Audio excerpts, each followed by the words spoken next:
सत श्री अकाल जी, तुसी देख रहे हो इंडोस टीवी आस्ट्रेलिया ते मैं हाँ गुरखपाल सिंह। पंजाब सरकार वालों बेरोजगारी के खात्मे लई पोस्टां जिहड़ियां ओह जारी कीतियां, क्योंकि जिहड़ी भर्ती प्रक्रिया शुरू की है, पर इस भर्ती प्रक्रिया नाल किते ना किते जिहड़े ठेका मुलाजम ने जां आउटसोर्सिंग मुलाजम ने उन्हां दे विच हलचल मच रही है। हलचल किस तरह की है कि पहलां तो काम कर रहे जिहड़े मुलाजम 10-10 साल तो काम कर रहे हैं, उन्हां दे बाबत किस तरह का फैसला सरकार लवेगी, उन्हां दी प्रक्रिया कदों पूरी की जाएगी।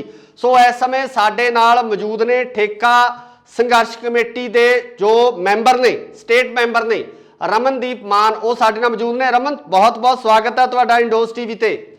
सत श्री अकाल वीर जी। सत श्री अकाल। रमन, तुसी अज माल मंत्री नूं मिले हो, की तुहाडा एजेंडा की सी, किस बाबत तुसी ਜਿਹੜਾ माल मंत्री ਨਾਲ मुलाकात की है, की मंग पत्र दिता है जी? साडी मंग ये है जी, ਅਸੀਂ 1/1/2010 ਤੋਂ ਡੀਸੀ ਦਫ਼ਤਰ ਬਰਨਾਲਾ ਦੀਆਂ ਸੈਕਸ਼ਨ ਪੋਸਟਾਂ ਤੇ ਪਿਛਲੇ 12 ਸਾਲ ਤੋਂ ਲਗਾਤਾਰ ਕੰਮ ਕਰ ਰਹੇ ਹਾਂ। ਸਾਡੀ ਭਰਤੀ ਬਕਾਇਦਾ ਐਡਵਰਟਾਈਜ਼ਮੈਂਟ ਤੇ ਹੋਈ ਹੈ, ਬਕਾਇਦਾ ਅਸੀਂ ਲਿਖਤੀ ਪ੍ਰੀਖਿਆ ਪਾਸ ਕੀਤੀ ਹੈ, ਟਾਈਪ ਟੈਸਟ ਪਾਸ ਕੀਤਾ। ਸਾਡੇ ਲਈ ਚੋਣ ਲਈ ਕਮੇਟੀ ਬਣੀ ਸੀ, ਪਰ ਸਰਕਾਰ ਨੇ, ਪਿਛਲੀਆਂ ਸਰਕਾਰਾਂ ਨੇ ਵੀ ਸਾਨੂੰ ਲਗਾਤਾਰ ਲਾਰੇ 'ਚ ਹੀ ਰੱਖਿਆ ਵੀ ਤੁਹਾਨੂੰ ਪੱਕੇ ਕੀਤਾ ਜਾਊਗਾ।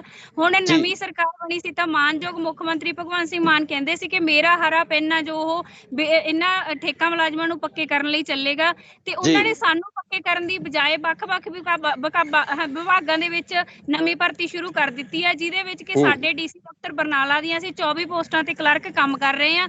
ਹੁਣ ਉਹਨਾਂ 24 ਪੋਸਟਾਂ ਦੇ ਅਗੇਂਸਟ ਐਸਐਸ ਬੋਰਡ ਅਧੀਨ ਸੇਵਾਵਾਂ ਚੋਣ ਬੋਰਡ ਵੱਲੋਂ ਭਰਤੀ ਕਰਕੇ 24 ਰੈਗੂਲਰ ਕਲਰਕ ਭੇਜੇ ਜਾ ਰਹੇ ਆ। ਨਹੀਂ ਰਮਨ, ਇਤਰਾਜ਼ ਕੀ ਹੈ ਇਸ ਭਰਤੀ ਦੇ ਉੱਤੇ? ਇਤਰਾਜ਼ ਕੀ ਹੈ? ਤੁਸੀਂ ਇਤਰਾਜ਼ ਕਿਉਂ ਜਤਾ ਰਹੇ ਹੋ? ਉਹ ਕਿਉਂਕਿ ਦਰਸ਼ਕਾਂ ਨੂੰ ਸਾਰੀ ਗੱਲ ਸਾਫ਼ ਹੋ ਸਕੇ, ਤੁਹਾਡਾ ਇਤਰਾਜ਼ ਦੱਸੋ, ਇਤਰਾਜ਼ ਕਿਉਂ ਕਰ ਰਹੇ ਹੋ? ਇਸ ਭਰਤੀ ਤੇ ਇਤਰਾਜ਼ ਇਹ ਹੈ ਜੀ, ਅਸੀਂ ਪਹਿਲਾਂ ਜਦੋਂ ਇਹਨਾਂ ਵਿਭਾਗਾਂ ਦੇ ਕੋਲ ਮੈਨ ਪਾਵਰ ਨਹੀਂ ਸੀ ਤਾਂ ਅਸੀਂ ਉਦੋਂ ਸਾਨੂੰ ਠੇਕੇ ਤੇ ਭਰਤੀ ਕੀਤਾ ਗਿਆ ਇਸ ਲਾਰੇ ਦੇ ਤਹਿਤ ਕਿ ਤੁਹਾਨੂੰ ਰੈਗੂਲਰ ਕੀਤਾ ਜਾਏਗਾ। ਸਾਨੂੰ ਇਸ ਭਰਤੀ ਤੇ ਇਤਰਾਜ਼ ਇਹ ਹੈ ਕਿ ਅਸੀਂ ਲਗਾਤਾਰ 12-12 ਸਾਲ ਤੋਂ ਨਗੂਣੀਆਂ ਮਾਮੂਲੀ ਤਨਖਾਹਾਂ ਤੇ ਕੰਮ ਕਰ ਰਹੇ ਹਾਂ। ਹੁਣ ਸਰਕਾਰ ਸਾਨੂੰ ਰੈਗੂਲਰ ਕਰਨ ਦੀ ਬਜਾਏ ਨਵੀਂ ਭਰਤੀ ਕਰ ਰਹੀ ਹੈ। ਸਰਕਾਰ ਨੂੰ ਚਾਹੀਦਾ ਕਿ ਉਹ ਪਹਿਲਾਂ ਸਾਡੇ ਰੁਜ਼ਗਾਰ ਨੂੰ ਪੱਕਾ ਕਰੇ, ਫਿਰ ਨਵੀਂ ਭਰਤੀ ਦੀ ਐਡਵਰਟਾਈਜ਼ਮੈਂਟ ਦੇਵੇ। ਲਗਾਤਾਰ ਜਿਹੜੀ ਭਗਵੰਤ ਮਾਨ ਸਰਕਾਰ ਆ ਉਹਨਾਂ ਵੱਲੋਂ ਇਸ ਬਾਬਤ ਇਸ਼ਤਿਹਾਰ ਦਿੱਤੇ ਜਾ ਰਹੇ ਆ ਕਿ ਅਸੀਂ ਜਿਹੜਾ ਮੁਲਾਜ਼ਮਾਂ ਨੂੰ ਜਲਦੀ ਹੀ ਪੱਕਾ ਕਰ ਰਹੇ ਹਾਂ, ਕਿਉਂਕਿ ਭਗਵੰਤ ਮਾਨ ਨੇ ਮੈਨੂੰ ਦਾ ਵਾਅਦਾ ਵੀ ਕੀਤਾ ਕਿ ਅਸੀਂ ਆਉਣ ਵਾਲੇ ਸੈਸ਼ਨ ਦੇ ਵਿੱਚ ਜੋ ਠੇਕਾ ਮੁਲਾਜ਼ਮ ਨੇ ਉਹਨਾਂ ਪ੍ਰਤੀ ਇੱਕ ਬਿੱਲ ਲਿਆ ਕੇ ਇਹ ਜਿਹੜੀ ਪ੍ਰਕਿਰਿਆ ਪੂਰੀ ਕਰ ਦਿੱਤੀ ਜਾਵੇਗੀ। ਕੀ ਤੁਹਾਨੂੰ ਭਗਵੰਤ ਮਾਨ ਸਰਕਾਰ ਤੇ ਵਿਸ਼ਵਾਸ ਨਹੀਂ ਹੈ ਜਿਸ ਕਾਰਨ ਤੁਸੀਂ ਇਹ ਇਤਰਾਜ਼ ਜਿਹੜਾ ਖੜਾ ਕਰ ਰਹੇ ਹੋ?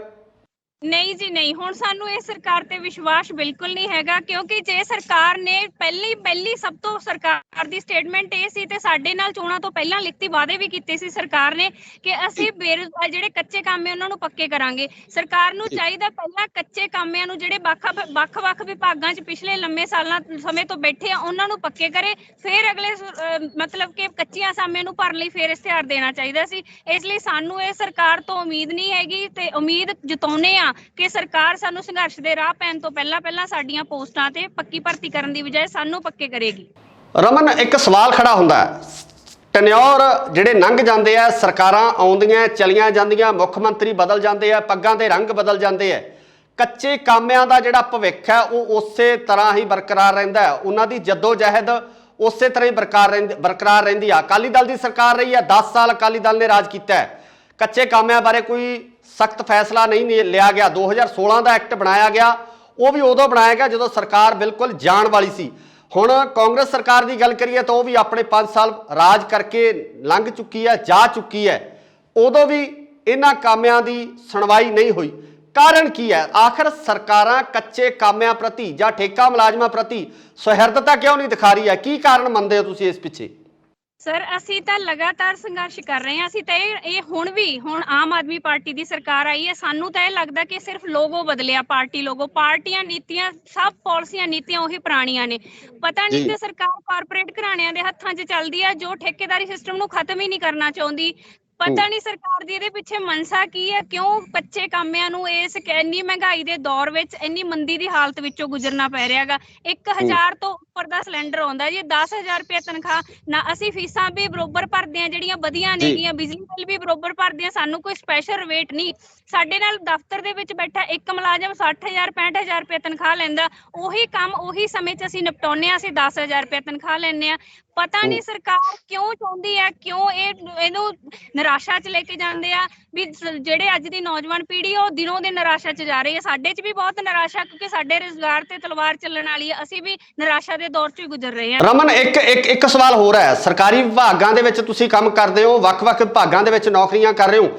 ਇੱਕ ਜਿਹੜਾ ਦੇਖਣ ਦੇ ਵਿੱਚ ਮਿਲਿਆ, ਜਿਹੜੇ ਰਿਟਾਇਰਡ ਮੁਲਾਜ਼ਮ ਨੇ, ਰਿਟਾਇਰਡ ਮੁਲਾਜ਼ਮਾਂ ਨੂੰ ਫੇਰ ਉਸੇ ਵਿਭਾਗ ਦੇ ਵਿੱਚ ਰੱਖਿਆ ਜਾਂਦਾ, ਉਹਨਾਂ ਵਿਭਾਗਾਂ ਦੇ ਵਿੱਚ ਉਹਨਾਂ ਪੋਸਟਾਂ ਦੇ ਉੱਪਰ ਹੀ ਉਹਨਾਂ ਨੂੰ ਆਊਟਸੋਰਸਿੰਗ ਜਾਂ ਕੰਟਰੈਕਟ ਬੇਸਿਸ ਤੇ ਰੱਖਿਆ ਜਾਂਦਾ ਹੈ। ਉੱਥੇ ਨਵੇਂ ਜਿਹੜੇ ਨੌਜਵਾਨ ਨੇ, ਜੋ ਯੰਗ ਮੁੰਡੇ ਨੇ, ਜਿਹੜੇ ਬੇਰੁਜ਼ਗਾਰ ਫਿਰ ਰਹੇ ਨੇ, ਉਹਨਾਂ ਦੀ ਭਰਤੀ ਕਿਉਂ ਨਹੀਂ ਕੀਤੀ ਜਾਂਦੀ? ਤੁਹਾਨੂੰ ਨਹੀਂ ਲੱਗਦਾ ਕਿ ਅਗਰ ਕੋਈ ਬੰਦਾ 58 ਸਾਲ ਜਾਂ 60 ਸਾਲ ਦੀ ਨੌਕਰੀ ਕਰਕੇ ਗਿਆ, ਫਿਰ ਉਹਨੂੰ ਉਸੇ ਵਿਭਾਗ ਦੇ ਵਿੱਚ ਰੱਖ ਲੈਣਾ ਕਿੱਥੋਂ ਤੱਕ ਜਾਇਜ਼ ਹੈ? ਤੁਹਾਡਾ ਕੀ ਕਹਿਣਾ ਹੈ?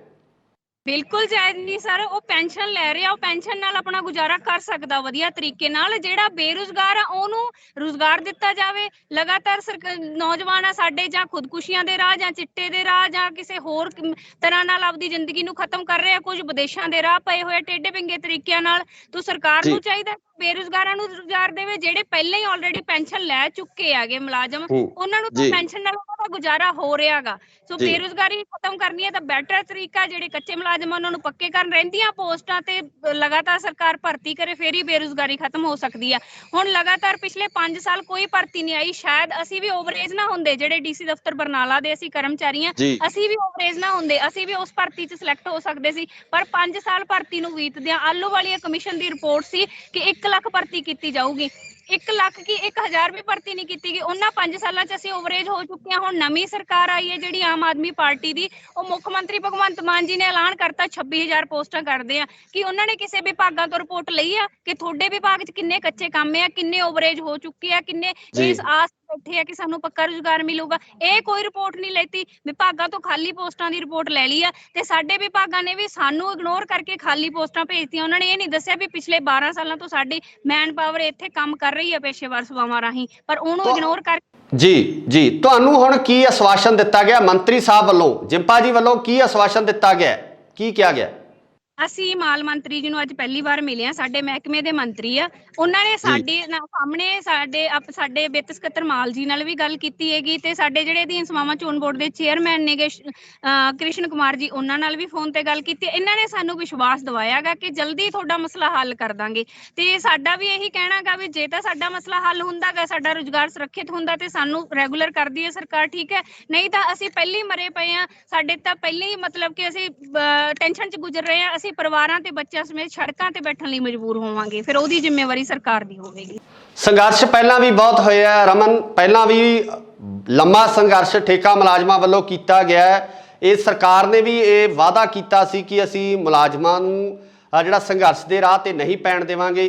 ਤੁਹਾਡਾ ਫੈਸਲਾ ਕੀ ਹੋਊਗਾ ਅਗਰ ਇਹ ਫੈਸਲੇ ਨੂੰ ਵਾਪਸ ਨਹੀਂ ਲਿਆ ਜਾਂਦਾ ਜਾਂ ਤੁਹਾਡੀ ਭਰਤੀ ਨੂੰ ਰੈਗੂਲਾਈਜ਼ ਨਹੀਂ ਕੀਤਾ ਜਾਂਦਾ, ਤੁਹਾਡੀਆਂ ਪੋਸਟਾਂ ਨੂੰ ਪੱਕੇ ਰੁਜ਼ਗਾਰ ਦੇ ਵਿੱਚ ਨਹੀਂ ਬਦਲਿਆ ਜਾਂਦਾ, ਤਾਂ ਫਿਰ ਕੀ ਤੁਸੀਂ ਪੱਕਾ ਸੰਘਰਸ਼ ਕਰੋਗੇ ਜਾਂ ਕਿਸ ਤਰ੍ਹਾਂ ਦੀ ਨੀਤੀ ਹੈ ਜਿਹੜੀ ਤੁਹਾਡੀ ਹੋਊਗੀ, ਕਿਸ ਤਰ੍ਹਾਂ ਦਾ ਸਟੈਂਡ ਆ ਜਿਹੜਾ ਤੁਹਾਡੀ ਯੂਨੀਅਨ ਲੈ ਸਕਦੀ ਹੈ? ਜੀ ਦੇਖੋ ਵੀਰ ਜੀ, ਅਸੀਂ ਪਹਿਲਾਂ ਵੀ ਮੋਰਿੰਡੇ ਪੱਕਾ ਮੋਰਚਾ ਲਾਇਆ, ਪਟਿਆਲੇ 'ਚ ਪੱਕਾ ਮੋਰਚਾ ਲਾਇਆ ਜਦੋਂ ਮੁੱਖ ਮੰਤਰੀ ਕੈਪਟਨ ਅਮਰਿੰਦਰ ਸਿੰਘ ਸੀਗੇ, ਫਿਰ ਚੰਨੀ ਸੀਗੇ ਮੁੱਖ ਮੰਤਰੀ, ਉਦੋਂ ਅਸੀਂ ਮੋਰਿੰਡੇ 'ਚ ਪੱਕਾ ਮੋਰਚਾ ਲਾਇਆ। ਖੰਨਾ ਦਿੱਲੀ ਨੈਸ਼ਨਲ ਹਾਈਵੇ ਜਾਮ ਕੀਤਾ। ਸੰਘਰਸ਼ ਤਾਂ ਅਸੀਂ ਲਗਾਤਾਰ ਕਰ ਹੀ ਰਹੇ ਹਾਂ 5-6 ਸਾਲਾਂ ਤੋਂ। ਸਾਡੇ ਲਈ ਕੋਈ ਸੜਕਾਂ ਤੇ ਤਪਦੀਆਂ ਧੁੱਪਾਂ 'ਚ ਬੈਠਣਾ ਜਾਂ ਸਰਦੀ ਦੀਆਂ ਰਾਤਾਂ 'ਚ ਬੈਠਣਾ ਸਾਡੇ ਲਈ ਔਖਾ ਨਹੀਂ ਹੈਗਾ। ਪਰ ਹਾਂ, ਮੁੱਖ ਮੰਤਰੀ ਸਾਹਿਬ ਇਸ ਗੱਲ ਤੇ ਗੌਰ ਕਰਨ, ਜਿਹੜੇ ਕਹਿੰਦੇ ਸੀਗੇ ਕਿ ਇਹ ਸਾਡੇ ਧਰਨੇ ਨਹੀਂ ਲੱਗਣਗੇ, ਰੈਲੀਆਂ ਨਹੀਂ ਹੋਣਗੀਆਂ, ਮੁਜ਼ਾਹਰੇ ਨਹੀਂ ਹੋਣਗੇ। ਲਗਾਤਾਰ ਕਿੰਨੇ ਮਹਿਕਮੇ ਆ ਜਿਹੜੇ ਕਾਫੀ 15-20 ਦਿਨਾਂ ਤੋਂ ਪੱਕੇ ਮੋਰਚੇ ਲਾਈ ਬੈਠੇ ਆ। ਸਾਡਾ ਵੀ 10 ਤਰੀਕ ਨੂੰ ਮਾਨਯੋਗ ਮੁੱਖ ਮੰਤਰੀ ਭਗਵੰਤ ਮਾਨ ਜੀ ਦੀ ਕੋਠੀ ਅੱਗੇ ਸਾਡਾ 2 ਦਿਨ ਦਾ ਮੋਰਚਾ ਗਾ, ਜਿਹੜਾ ਸਾਡਾ ਲੰਬੇ ਸਮੇਂ 'ਚ ਵੀ ਬਦਲ ਸਕਦਾ ਗਾ। ਅਸੀਂ ਜਥੇਬੰਦੀਆਂ ਮਿਲ ਕੇ ਉਹ ਮੋਰਚਾ ਲਾ ਰਹੀਆਂ ਤੇ ਅੱਗੇ ਵੀ ਅਸੀਂ ਉਸ ਮੋਰਚੇ 'ਚ ਬੈਠੇ ਰਵਾਂਗੇ। ਤੇ ਜੇ ਸਰਕਾਰ ਨਾ ਮੰਨੂਗੀ ਤਾਂ ਅਸੀਂ ਪਰਿਵਾਰਾਂ ਸਮੇਤ ਹੀ ਇੱਕ ਜਗ੍ਹਾ ਤੇ ਪੱਕਾ ਮੋਰਚਾ ਲਾ ਕੇ ਬੈਠਣ ਲਈ ਮਜਬੂਰ ਹੋਵਾਂਗੇ, ਬੇਸ਼ੱਕ ਸਾਨੂੰ ਉਹ ਕਿਸੇ ਵਿਭਾਗ ਦੇ ਅੱਗੇ ਬੈਠਣਾ ਪਵੇ ਜਾਂ ਫਿਰ ਸਾਨੂੰ ਕੋਈ ਰੋਡ ਜਾਮ ਕਰਨੀ ਪਵੇ। ਸੋ ਇਹ ਸਨ ਠੇਕਾ ਮੁਲਾਜ਼ਮ ਸੰਘਰਸ਼ ਕਮੇਟੀ ਆ ਜਿਹੜੇ ਉਸ ਦੇ ਸਟੇਟ ਦੇ ਮੈਂਬਰ ਨੇ ਰਮਨਦੀਪ ਕੌਰ ਮਾਨ, ਜਿਨ੍ਹਾਂ ਵੱਲੋਂ ਦੱਸਿਆ ਗਿਆ ਕਿ ਅੱਜ ਮਾਲ ਮੰਤਰੀ ਨਾਲ ਮੁਲਾਕਾਤ ਕੀਤੀ ਗਈ ਹੈ। ਜਿਹੜੀਆਂ ਭਰਤੀਆਂ ਪੰਜਾਬ ਸਰਕਾਰ ਵੱਲੋਂ ਕੀਤੀਆਂ ਗਈਆਂ, ਜਿਹੜੀਆਂ ਪੋਸਟਾਂ ਕੱਢੀਆਂ ਗਈਆਂ, ਉਸ ਦੇ ਬਾਬਤ ਗੱਲਬਾਤ ਕੀਤੀ ਹੈ। ਮਾਲ ਮੰਤਰੀ ਨੇ ਵਿਸ਼ਵਾਸ ਵੀ ਦਿਵਾਇਆ ਕਿ ਇਹਨਾਂ ਦੇ ਮਸਲੇ ਹੱਲ ਕੀਤੇ ਜਾਣਗੇ, ਪਰ ਇਹ ਮਸਲੇ ਕਦੋਂ ਹੱਲ ਹੋਣਗੇ? ਕਿਉਂਕਿ 2016 ਹੀ ਨਹੀਂ, ਉਸ ਤੋਂ ਪਹਿਲਾਂ ਤੋਂ ਲੈ ਕੇ ਜਿਹੜੇ ਠੇਕਾ ਮੁਲਾਜ਼ਮ ਸੰਘਰਸ਼ ਕਰ ਰਹੇ ਆ, ਸਰਕਾਰਾਂ ਆਈਆਂ ਗਈਆਂ, ਸਰਕਾਰਾਂ ਬਦਲੀਆਂ, ਕੁਰਸੀਆਂ ਬਦਲੀਆਂ, ਪੱਗਾਂ ਬਦਲੀਆਂ, ਪਰ ਹਾਲਾਤ ਕੱਚੇ ਮੁਲਾਜ਼ਮਾਂ ਦੇ ਉਹੀ ਰਹੇ ਆ। ਹੁਣ ਹਾਲਾਤ ਕਦੋਂ ਬਦਲਦੇ ਆ, ਇਹ ਤਾਂ ਸਮਾਂ ਹੀ ਦੱਸੇਗਾ।